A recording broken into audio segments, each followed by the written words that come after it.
I want to talk about reasons why you should own a cottage business or a small home business. There's lots of benefits to it, even if it's just a small business with the purpose of making a little bit of extra income. I don't want to forget the legal stuff. I am not a certified public accountant, I'm not a lawyer, so this is not advice telling you what to do. This is all for entertainment purposes only. There's still lots of benefits that you can reap from having a small business aside from your regular job, 9 to 5 job, whatever you happen to have. When you have a job, your employer pays approximately half your taxes off of that income that you make, and then you pay the other percentage of it. But you don't have other benefits that you get when you have a cottage business, such as getting to write off part of your cell phone, part of your um, utility bills. There's a lot of the home things that you pay for that when you work out of your home, you get to write a small portion of those off. I would probably, unless you really know the tax laws, I would encourage you to get on Facebook or somewhere and find somebody who is hip to the tax laws and is willing to do it. You don't have to have a CPA. You don't want to pay thousands of dollars because you're going to have a small business, and you're only going to, need somebody that's going to spend a little, maybe an hour doing your taxes is probably all it will take. There's certain things you'll need to do as far as keeping records, but even that is extremely simple.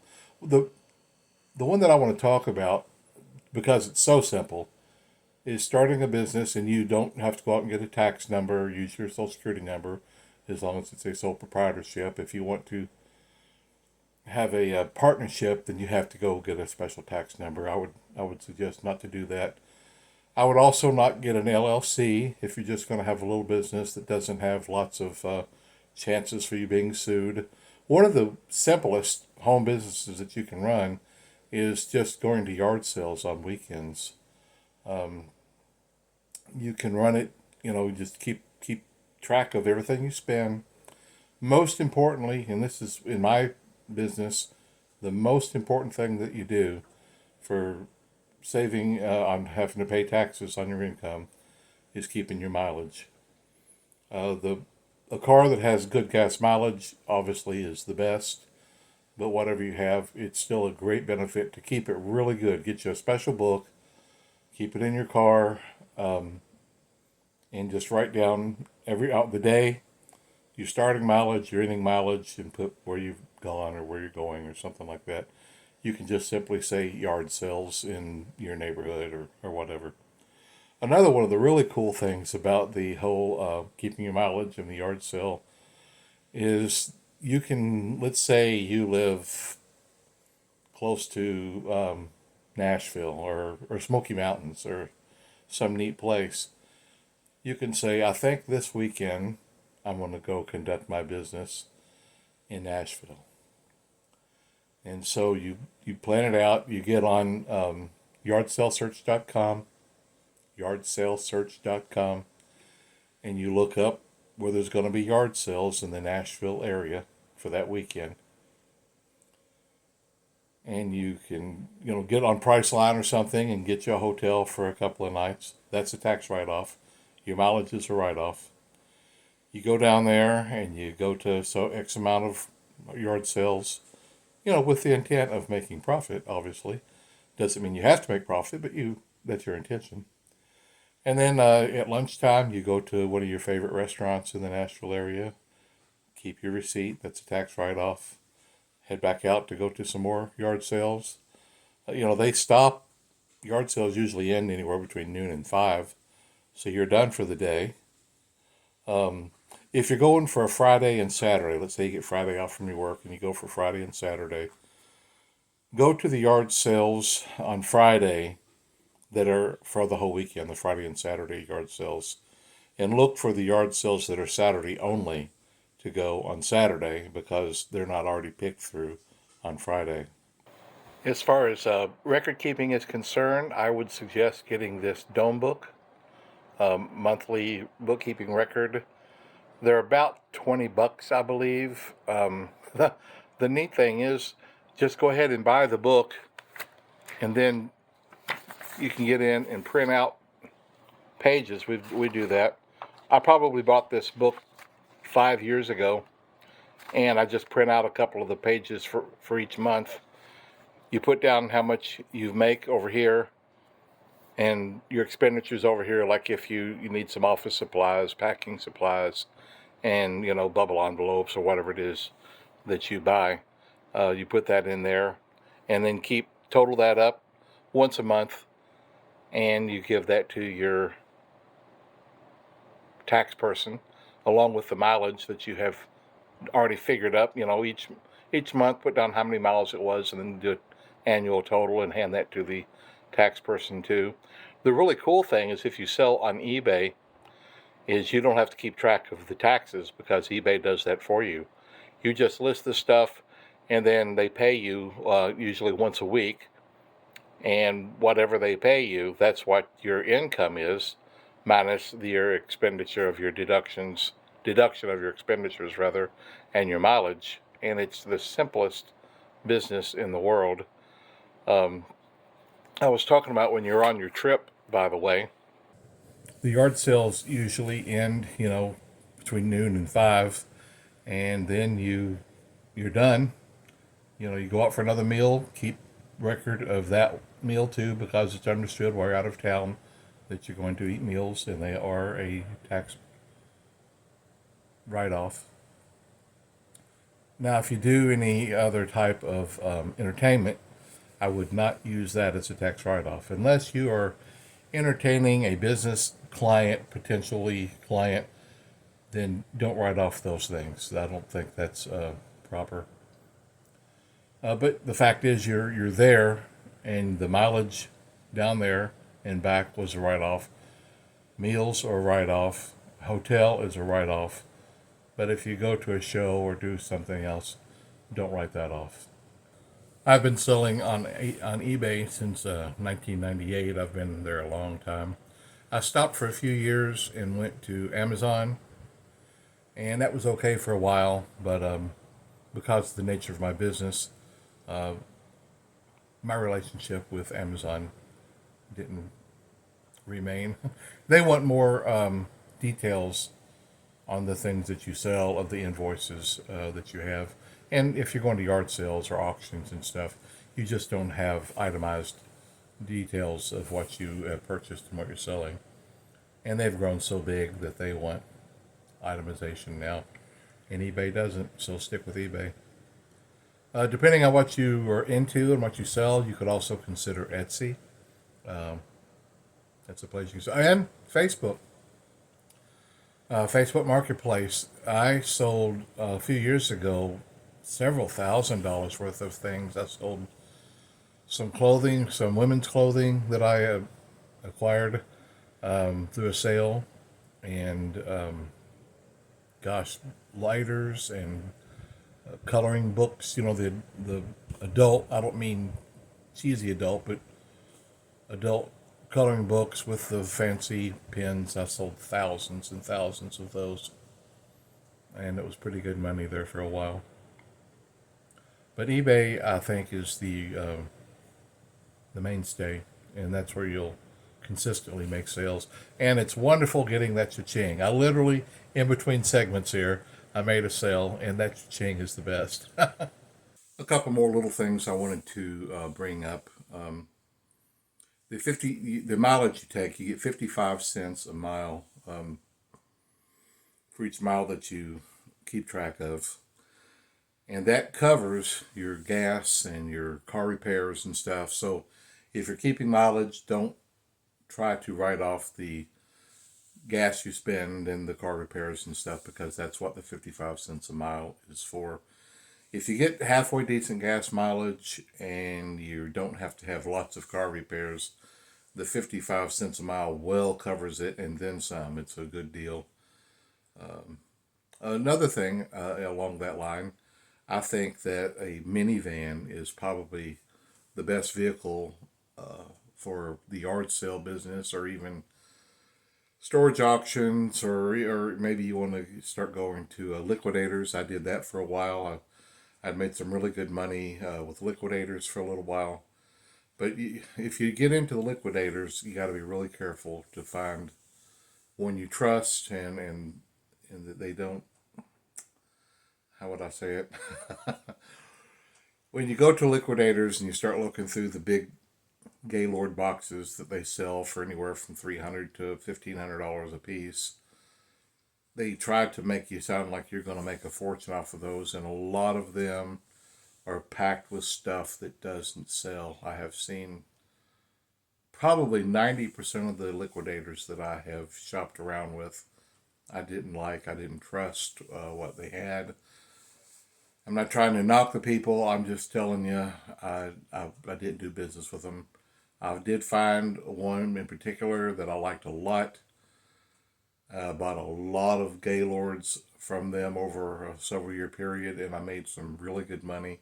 Back in those days, one of the hot items for me was media, CDs and DVDs and Blu-rays and stuff like that.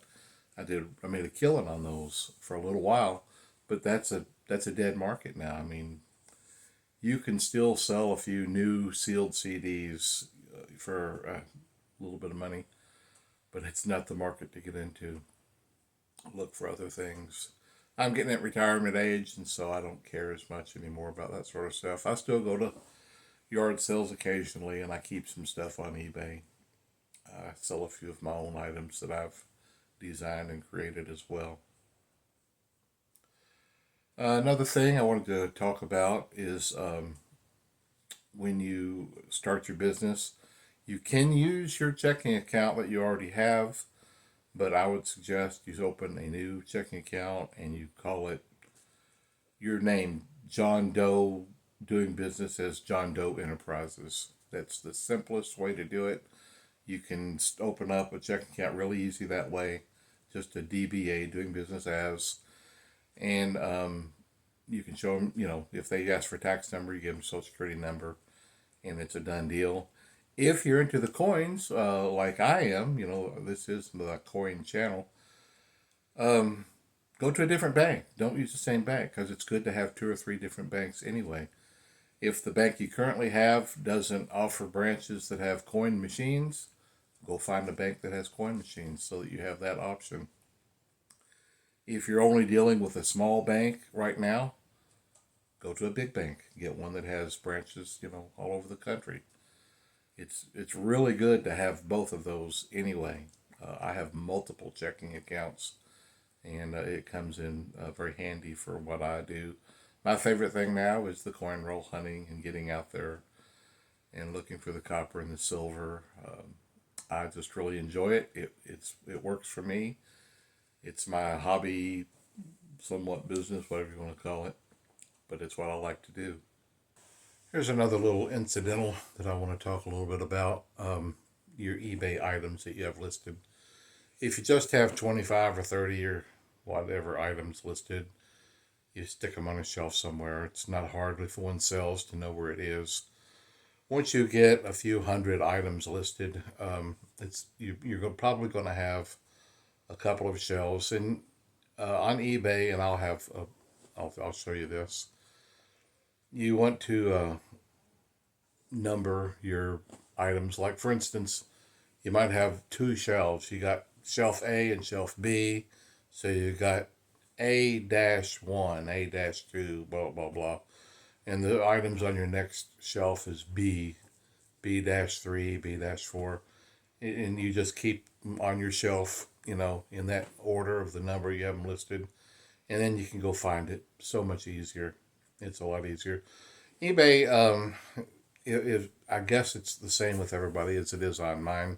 It used to be, as you were listing your item, there was a little spot there as you're listing it where you could put in what you want to name your item. And the customers don't see this. This is just for your purposes only.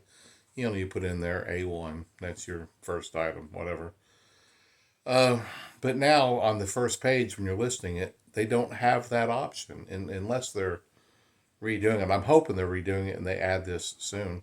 The way I have to do it now is after I list it, then I go back to the items that I have listed, and there's a spot down on the right of the list of your items where you can name or number your listing.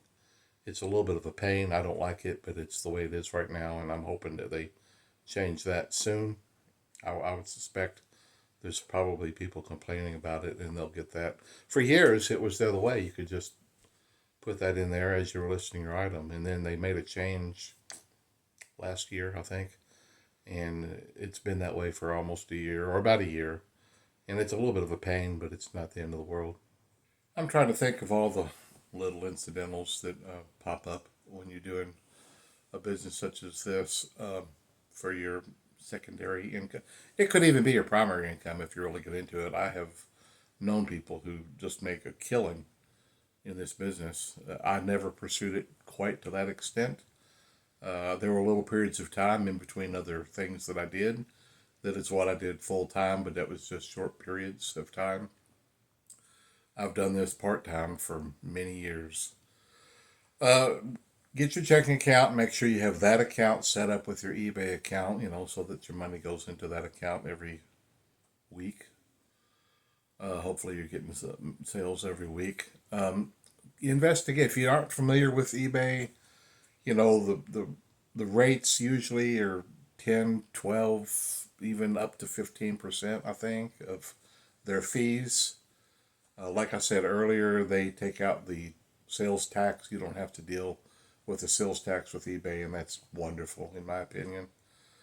The fees are, I think, higher than they should be, but that's the world we live in. So be sure and price your items accordingly. Um, you're going, one of the things that's quite popular is free shipping. So figure in enough of your price that you're pricing your item at to cover shipping if you do that. I put as many things as I can in bubble wrap. I'll put a piece of cardboard around it, then put it in a bubble envelope, and ship it that way. Probably 75-80% of the stuff that I sell, I ship out in a bubble envelope. You can get on eBay and buy them at 100 or 200 a time for really good prices. I keep stacks of bubble envelopes around in 4 or 5 different sizes. Um, about eBay. Once you have 100 items or something like that listed and you're listing on a regular basis, it's probably time to go ahead and get an eBay store. I forget, it's 20 something dollars a month that it comes off of what they pay you. But you're paying fees when you list item. You get like 50 free listings a month, and then you pay a fee for listing, which I hate paying a fee for listing. It's just the way it is out there. But once you open this eBay store, then you get more listings that you don't have to pay the fees on. The fees that after sales fees are slightly smaller. It is worth it having the store. Plus, there's lots of options of things you can do with your store. You can set up, if you have a bunch of one item, you can kind of promote that item. I have not even investigated all the different things that you can do with your store. My son's constantly saying, "Dad, you gotta get your list. You gotta do this." he he knows it better than I do. I just like to stick my stuff up on eBay and sell it, and I've done pretty well with that. But I do get the store mainly because it makes my listing fees and final sales fees slightly cheaper. But the options that you can do with the store, there's a lot of them. So investigate those if you're going to get into this on a regular basis. Knowing that will definitely be in your benefit. Here's another little incidental that I just want to throw in there. You accumulate stuff, and then you get home and you look things up, and you go, "Oh, that don't sell good." You don't want to sell something and lose $1 after the fees and whatnot. So the stuff that I accumulate that doesn't sell, or maybe I'll list it and it sits up there for a year and doesn't sell, and I drop the price or whatever, and it just gets to where it's ridiculous. So I pull it and I put stuff in boxes. If you have books and games and electronics and toys and such puzzles, whatever, put them in a box, and if you have a half price books store anywhere near you, or any, I guess some small and pop bookstores takes multiple things, but half price books is great. They take a lot of stuff from me, and they give me a little bit for it. It's not a lot, but it's a few bucks. I prefer doing that as to Goodwill. I do take stuff to Goodwill too. But half price books, I make a few dollars. If you're not used to them, you might think, "Oh my goodness, it's not very much money," but in my opinion, it's something. And I have actually made over the years quite a bit of money from half price books if you add it all up. It's just another source. It's a revenue of getting rid of stuff. And honestly, when I take stuff there, I usually don't want any of it back. So if they only offer you something for half of it, I just let them take it all. They give me what they give me, and then they can deal with it. They might even take it to Goodwill. I have no idea. I don't care. I just got my couple of dollars, stuff it in my pocket, and I'm on my way. If you find any of this information that I'm blabbing on about of value, I appreciate it if you give me a thumbs up. And definitely, if you have any questions, write to me. If I have experienced what your question is in any way, I'll tell you what I have come across. I'll try to answer. I try to answer everybody that writes me. Probably don't give all the answers that they might like to hear, but I do try to answer everybody that writes to me. And so I would encourage you to, if this is something you're new at, just wanting to get started in, you may have a few more questions. I'd be more than happy to answer them. I used to even help people. eBay would send people to me to help me get them set up and get started. I've been with eBay for a long time, and I was in that program for a little while, several years ago, and I helped a lot of people get started on eBay. I've got a pretty good rating, and I don't even ask people for feedback. That's probably what you should do. People ask for feedback to build up their feedback quicker.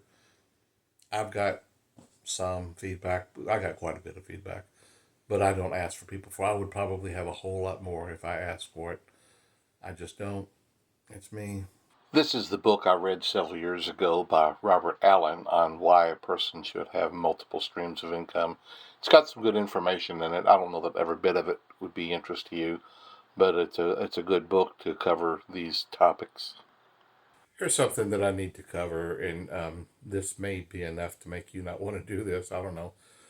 eBay is out there designed to help the buyer a little bit more than they are the seller. They do protect the seller in ways. There's certain things that they'll back you up, but they're out there for the buyer a little bit more than they are the seller, trying to protect them because there's sellers out there that try to do people wrong, unfortunately. But we also live in a world where the post office isn't as reliable as it once was, and it's kind of high. But you'll lose packages. It's so frustrating. It's so frustrating. And that's your dime. If you ship something out and they don't get it, you lost. And so you have to consider you're going to lose a little bit of money here and there. And there's just practically nothing that you can do about it. If a customer says they want their money back, you give them their money back. If it's a valuable item and you think you can resell it, you can ask them to send it back to you at your expense, and then you can relist it. 90% of the time, if they write to me and say, "Hey, this is broken," or "Hey, whatever," I just say, "Well, do whatever you want with the item. Here's your money back. Sorry for your inconvenience," and it's a loss. It's just the way life is in this business, and so you have to roll with the flow and expect that to happen sometimes. If you happen to see a person who says that to you twice, something's wrong, block that person. Maybe they're not honest either. It could be just by chance that two items you ship to this person. But in my experience, if you've shipped two things to a person and they say something's wrong with it, block that person. Unless they've bought 100 things from you before. If they bought two things from you and they want their money back from both of them, don't sell to them anymore. I guess I'm going to stop right here. I'm sure I'll think of things later that I wish I had said. And I encourage you, if this is something you're looking into and considering, please write to me if you have a question or something I didn't cover. I'd be more than happy to talk about it with you. And I hope this helps some of you in some way get an idea of how to have a multiple streams of income.